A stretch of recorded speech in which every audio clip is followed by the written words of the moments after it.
Hello everyone, welcome back to my channel. I hope all are doing well. In this part, I will share 50 amazing kitchen hacks and cooking tips that will save your time, make your cooking easier, and keep your food fresh. These tips are very simple, useful for beginners as well as experts, and perfect for daily cooking.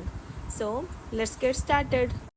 ತರಕಾರಿಗಳನ್ನು ಕತ್ತರಿಸುವ ಮೊದಲು ತೊಳೆಯಿರಿ, ಪೋಷಕಾಂಶಗಳು ಉಳಿಯುತ್ತವೆ. ಕೊತ್ತಂಬರಿ ಎಲೆಗಳನ್ನು ಕಾಗದದಲ್ಲಿ ಮಡಚಿ ಫ್ರಿಜ್ನಲ್ಲಿ ಇಡಿ.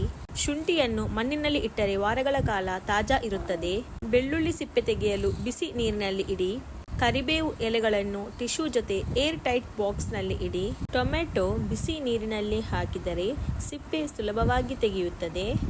ಆಲೂಗಡ್ಡೆಯನ್ನು ಸೇಬು ಜೊತೆಗೆ ಇಟ್ಟರೆ ಮೊಳೆ ಬರುವುದಿಲ್ಲ. ಕ್ಯಾರೆಟ್ಗಳನ್ನು ಫಾಯಿಲ್ನಲ್ಲಿ ಮಡಚಿದರೆ ಫ್ರಿಜ್ನಲ್ಲಿ ತಾಜಾ ಇರುತ್ತದೆ. ಈರುಳ್ಳಿ ವಾಸನೆ ಹೋಗಲು ಕೈಗೆ ನಿಂಬೆರಸ ಹಚ್ಚಿರಿ. ಈರುಳ್ಳಿ ಮತ್ತು ಆಲೂಗಡ್ಡೆ ಒಟ್ಟಿಗೆ ಇಟ್ಟರೆ ಬೇಗ ಹಾಳಾಗುತ್ತದೆ. ಅಕ್ಕಿ ಬೇಯುವಂತಹ ಸಂದರ್ಭದಲ್ಲಿ ನಿಂಬೆರಸವೊಂದನ್ನು ಹಾಕಿದರೆ ಅಕ್ಕಿ ಅಂಟುವುದಿಲ್ಲ. ರವೆಯನ್ನು ಬಾಡಿಸಿ ಇಟ್ಟರೆ ಹುಳು ಬರುವುದಿಲ್ಲ. ಉಪ್ಪಿಟ್ಟು ಮಾಡುವಾಗ ಅದಕ್ಕೆ ಎಣ್ಣೆ ಹಾಕಿದರೆ ಅದು ಅಂಟುವುದಿಲ್ಲ. ಅಕ್ಕಿಗೆ ಬಿರಿಯಾನಿಯಲ್ಲಿ ಹಾಕಿದರೆ ಅದು ಹಾಳಾಗುವುದಿಲ್ಲ. ಮಿಕ್ಕ ಅಕ್ಕಿಯಿಂದ ನಮಗೆ ನಿಂಬೆ ಅಕ್ಕಿ ಅಥವಾ ಮೊಸರು ಅಕ್ಕಿಯಾದರೂ ತಯಾರಿಸಬಹುದು. ಅಕ್ಕಿ ಬೇಯುವಾಗ ತುಪ್ಪ ಹಾಕಿದರೆ ಸುವಾಸನೆ ಬರುತ್ತದೆ. ಅವಲಕ್ಕಿಯನ್ನು ಬಾಡಿಸಿ ಇಟ್ಟರೆ ಹೆಚ್ಚು ದಿನ ಇರುತ್ತದೆ. ಬಾಸ್ಮತಿ ಅಕ್ಕಿ ಬೇಯುವಾಗ ಸ್ವಲ್ಪ ಅದಕ್ಕೆ ಎಣ್ಣೆ ಹಾಕಿದರೆ ಅಂಟುವುದಿಲ್ಲ. ಚಪಾತಿ ಮಾಡಲು ಹಿಟ್ಟನ್ನು ತಯಾರಿಸುವಾಗ ಅದಕ್ಕೆ ಬಿಸಿ ನೀರು ಹಾಕಿದರೆ ಅದು ಮೃದುವಾಗಿ ಬರುತ್ತದೆ. ಗೋಧಿ ಹಿಟ್ಟಿಗೆ ಲವಂಗ ಹಾಕಿದರೆ ಅದು ಹಾಳಾಗುವುದಿಲ್ಲ. ಬೇಳೆ ನೆನೆಸಿ ಇಟ್ಟರೆ ಅದು ಬೇಗ ಬೇಯುತ್ತದೆ. ಬೇಳೆ ಬೇಯುವಾಗ ಎಣ್ಣೆಯನ್ನು ಹಾಕಿದರೆ ಬೇಯುವಂತಹ ಸಂದರ್ಭದಲ್ಲಿ ಬೇಳೆಯ ನೀರು ಹೊರಗಡೆ ಬರುವುದಿಲ್ಲ. ಬೇಳೆ ಬಾಡಿಸಿ ಇಟ್ಟರೆ ಹುಳು ಬರುವುದಿಲ್ಲ. ಬೇಳೆಗೆ ಅರಿಶಿನ ಹಾಕಿದರೆ ಅದು ರುಚಿಯೂ ಹೌದು, ಆರೋಗ್ಯಕ್ಕೂ ತುಂಬ ಒಳ್ಳೆಯದು. ಮೊಳಕೆಯನ್ನು ರಾತ್ರಿ ನೆನೆಸಿ ಬೆಳಗ್ಗೆ ಬಟ್ಟೆಯಲ್ಲಿ ಕಟ್ಟಿರಿ.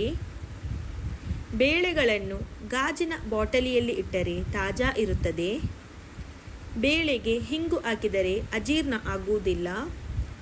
ಹೆಸರು ಬೇಳೆ ಬಿಸಿ ನೀರಿನಲ್ಲಿ ತೊಳೆದರೆ ಬೇಗ ಬೇಯುತ್ತದೆ. ಕಡಲೆಬೇಳೆ ಬಾಡಿಸಿ ಇಟ್ಟರೆ ಅದು ಕ್ರಂಚಿ ಸ್ನ್ಯಾಕ್ ಆಗುತ್ತದೆ. ಬೇಳೆ ಬೇಯ್ದ ಮೇಲೆ ಉಪ್ಪು ಹಾಕಿದರೆ ಸಮವಾಗಿ ಬೇಯುತ್ತದೆ. ಚಿಕನ್ ಮೊಸರಿನಲ್ಲಿ ಮ್ಯಾರಿನೇಟ್ ಮಾಡಿಟ್ಟರೆ ಅದು ತುಂಬ ಸಾಫ್ಟಾಗಿ ಬರುತ್ತದೆ ಹಾಗೂ ತುಂಬ ಟೇಸ್ಟಿಯಾಗಿರುತ್ತದೆ. ಮೀನನ್ನು ನಿಂಬೆ ರಸದಲ್ಲಿ ತೊಳೆದರೆ ವಾಸನೆ ಹೋಗುತ್ತದೆ. ಪ್ರಾನ್ಸನ್ನು ತೊಳೆಯುವಾಗ ವೆನಿಗರ್ ಹಾಕಿದರೆ ಅದರ ವಾಸನೆ ಕಡಿಮೆಯಾಗುತ್ತದೆ. ಮಾಂಸವನ್ನು ಬಾಳೆ ಎಲೆಯಲ್ಲಿ ಮಡಚಿ ಫ್ರೀಸ್ ಮಾಡಿ ಇಡಬೇಕು. ಮೊಟ್ಟೆ ಬೇಯುವಾಗ ಉಪ್ಪನ್ನು ಹಾಕಿದರೆ ಅದರ ಸಿಪ್ಪೆಯನ್ನು ತೆಗೆಯಲು ಸುಲಭವಾಗಿರುತ್ತದೆ. ಚಿಕನ್ ತೊಳೆಯುವಾಗ ಅರಿಶಿನವನ್ನು ಹಾಕಿದರೆ ಕೀಟಾಣು ಹೋಗುತ್ತದೆ. ಒಣಮೀನು ನೀಮ್ ಎಲೆ ಜೊತೆ ಇಟ್ಟರೆ ಹುಳು ಬರುವುದಿಲ್ಲ. ಮಟನ್ಗೆ ಪಪ್ಪಾಯಿ ಪೇಸ್ಟ್ ಹಾಕಿದರೆ ಮೃದುವಾಗುತ್ತದೆ. ಮೀನನ್ನು ಉಪ್ಪು ಮತ್ತು ಅರಿಶಿನದಲ್ಲಿ ಮ್ಯಾರಿನೇಟ್ ಮಾಡಿದರೆ ವಾಸನೆ ಹೋಗುತ್ತದೆ. ಮಾಂಸ ಒಮ್ಮೆ ಕರಗಿದರೆ ಮತ್ತೆ ಅದನ್ನು ಫ್ರೀಸ್ ಮಾಡಬೇಡಿ. ಕಾಫಿಗೆ ಸ್ವಲ್ಪ ಉಪ್ಪು ಹಾಕಿದರೆ ರುಚಿ ಹೆಚ್ಚುತ್ತದೆ. ಲಸ್ಸಿಗೆ ಐಸ್ ಹಾಕಿದರೆ ಅದು ಗಟ್ಟಿಯಾಗುತ್ತದೆ. ಚಹಾಕ್ಕೆ ಏಲಕ್ಕಿ ಹಾಕಿದರೆ ಸುವಾಸನೆ ಬರುತ್ತದೆ. ಮಜ್ಜಿಗೆಗೆ ಶುಂಠಿ ಹಾಗೂ ಕರಿಬೇವು ಹಾಕಿದರೆ ರುಚಿ ಹೆಚ್ಚುತ್ತದೆ. ನಿಂಬೆ ರಸವನ್ನು ಐಸ್ ಕ್ಯೂಬ್ ಟ್ರೇನಲ್ಲಿ ಇಡಿ. ಲೆಮನೇಡ್ಗೆ ಪುದೀನ ಹಾಕಿದರೆ ತಂಪು. ಹಾಲು ಕುದಿಸುವಾಗ ಚಮಚ ಹಾಕಿದರೆ ಹೊರಗೆ ಬರುವುದಿಲ್ಲ. ಚಹಾ ಪುಡಿಗೆ ಲವಂಗ ಹಾಕಿದರೆ ಹೆಚ್ಚು ದಿನ ಇರುತ್ತದೆ. ಕೋಕೋ ಹಾಗೂ ಹಾಲಿನ ಪುಡಿ ಹಾಕಿದರೆ ಹಾಟ್ ಚಾಕ್ಲೇಟ್ ರೆಡಿ. ಕಾಫಿ ಮೃದುವಾಗಲು ಹಾಲು ಹಾಗೂ ಸಕ್ಕರೆ ಬ್ಲೆಂಡ್ ಮಾಡಿ ಹಾಕಿ. So, these were the first 50 kitchen hacks. I hope you found them useful. In part 2, I will share 50 more amazing tips to complete the full 100 hacks guide. Don't forget to like, share and subscribe for more cooking tips and recipes. Thanks for watching.